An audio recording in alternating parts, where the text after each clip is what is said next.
Shalom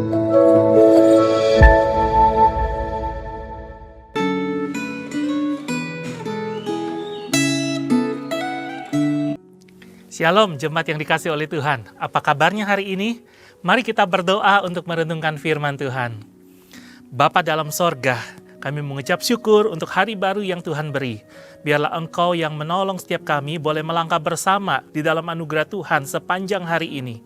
Tuhan pimpin sertai kami, kiranya kebenaran firman-Mu yang akan kami renungkan bersama-sama boleh mengingatkan kami, menguatkan kami, memberi semangat kepada kami untuk taat kepada Tuhan. Dengarlah doa kami, dalam nama Tuhan Yesus kami berdoa. Amin. Hari ini saya akan membacakan Imamat pasal 21 yang berbicara tentang kekudusan pelayan Tuhan. Imamat pasal 21 ayat 1 sampai ayat yang keempat. Tuhan berfirman kepada Musa, "Berbicaralah kepada para imam, anak-anak Harun, dan katakan kepada mereka, seorang imam janganlah menajiskan diri dengan orang mati di antara orang-orang sebangsanya. Kecuali kalau yang mati itu adalah kerabatnya yang terdekat, yakni ibunya, ayahnya, anaknya laki-laki atau perempuan, saudaranya laki-laki, saudaranya perempuan, yang masih perawan dan dekat kepadanya, karena belum mempunyai suami. Dengan mereka itu, bolehlah ia menajiskan diri. Sebagai suami, janganlah ia menajiskan diri di antara orang-orang sebangsanya, dan dengan demikian melanggar kekudusannya." Jemaat yang dikasih oleh Tuhan, hal apakah yang harus diperhatikan oleh seorang pelayan Tuhan?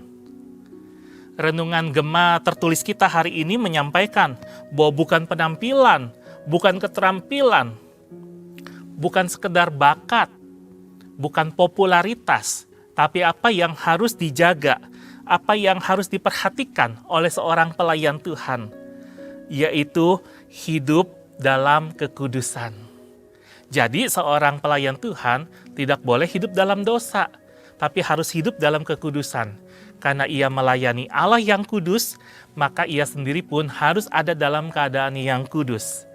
Nah, oleh sebab itu Imamat pasal 21 memberikan perintah Tuhan tentang bagaimana para pelayan Tuhan, yaitu khusus dalam hal ini adalah para imam, harus menjaga kehidupan mereka sedemikian rupa, sehingga mereka dengan menjaga kekudusannya, mereka dilayakkan untuk melayani Allah yang kudus.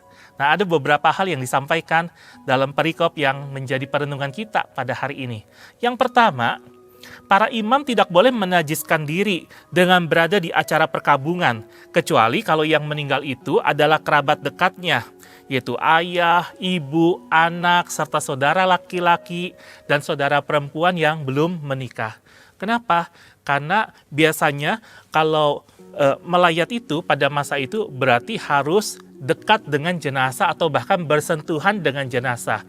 Sehingga kalau bersentuhan dengan jenazah yang waktu itu cepat membusuk, maka mereka dalam kondisi yang najis, tidak tahir, dan mereka harus menahirkan dirinya selama 7 hari. Sehingga selama 7 hari mereka tidak bisa melayani di rumah Tuhan.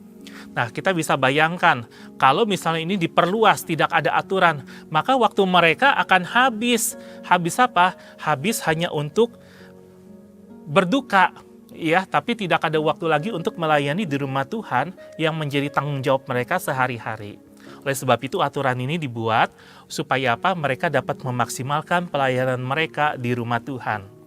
Lalu yang kedua, yang harus diperhatikan oleh para pelayan Tuhan adalah para imam tidak boleh menggunduli kepalanya, mencukur tepi janggut, atau menoreh diri, ya, atau menggores tubuhnya.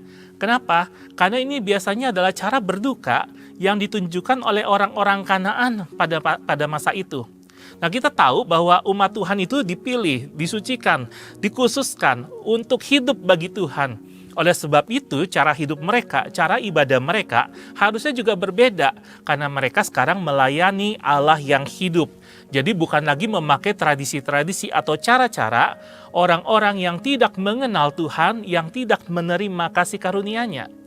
Tapi sekarang mereka adalah umat yang telah dikhususkan, sehingga mereka melayani dengan cara yang Tuhan mau. Nah, menarik sekali bukan? Bukan sekedar mengikuti apa yang menjadi tradisi, tapi dalam melayani Tuhan, menjaga kekudusan adalah sesuai dengan standar Tuhan. Dan dalam hal ini ada aturan-aturan yang ditetapkan. Nah, yang ketiga yang harus diperhatikan adalah para imam tidak boleh mengambil perempuan sundal, perempuan yang sudah dicemari kesuciannya, atau perempuan yang diceraikan oleh suaminya.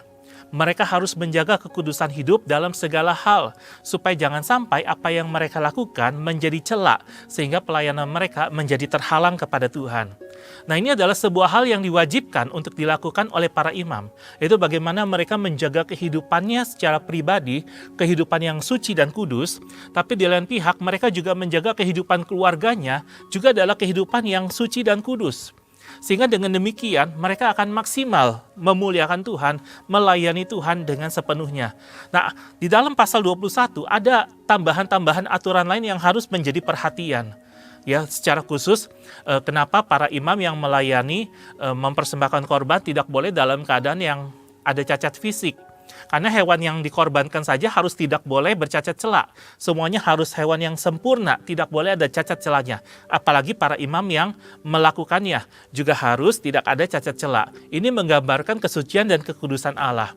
Bukan berarti Allah diskriminasi, enggak, karena para imam dari Bani Lewi yang walaupun mereka punya keterbatasan secara fisik, mereka tetap dapat melayani dalam area-area pelayanan lainnya. Dan bahkan lewat korban persembahan, mereka juga dijamin, disupport kehidupannya.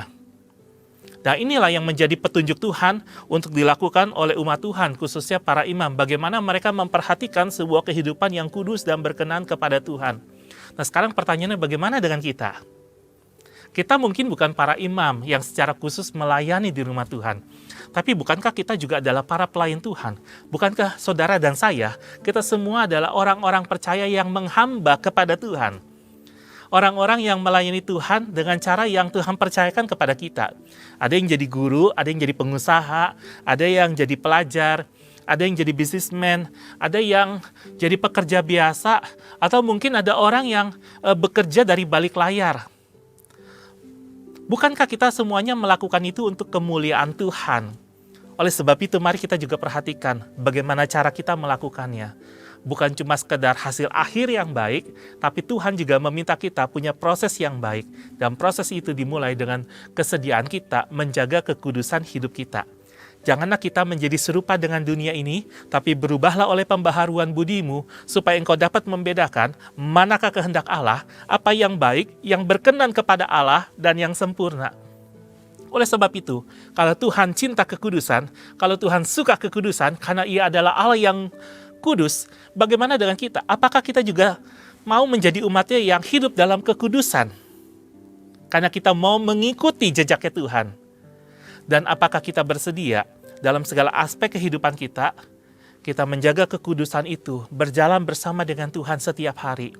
Sehingga kita menyadari kekudusan adalah sebuah support, sebuah dorongan, sebuah anugerah yang Roh Kudus kerjakan dalam kehidupan kita hari demi hari.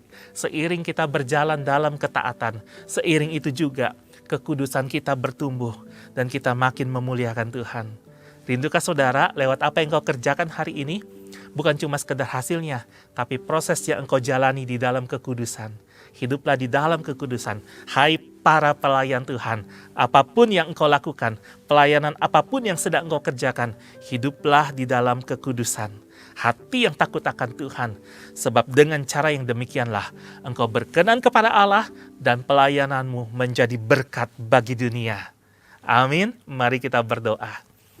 Bapa dalam sorga, kami mengucap syukur. Biarlah Engkau yang terus menjaga kami, memberikan kami kemurnian hati, motivasi yang tulus.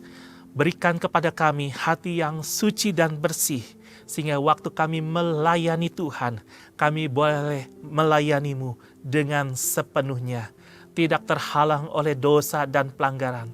Kalau ada dosa dan pelanggaran, kami segera bereskan di hadapan Tuhan. Biarlah Tuhan tolong kami boleh melayani-Mu dengan setia sampai akhir dalam segala kapasitas yang Tuhan percayakan kepada kami. Kalau kepada para imam dulu, Tuhan mempercayakan sebuah pelayanan yang indah dengan tanggung jawab yang besar, dengan sebuah aturan yang menjaga mereka tetap dalam sebuah koridor yang kudus. Maka Tuhan, tolonglah kami hidup di zaman yang serba sulit ini, hidup di zaman yang serba digital ini, tetap menjaga kekudusan hidup kami, baik sebagai seorang suami, sebagai seorang istri, sebagai anak, sebagai pengusaha, sebagai seorang pekerja, sebagai seorang yang melayani Tuhan. Tolong kami, tambahkan kesetiaan untuk menjaga sebuah kehidupan yang kudus dan berkenan kepada Tuhan. Dengar doa kami ya Tuhan, di dalam nama Tuhan Yesus kami berdoa. Amin. Tetap semangat menjalani hari ini. Tuhan Yesus menyertai.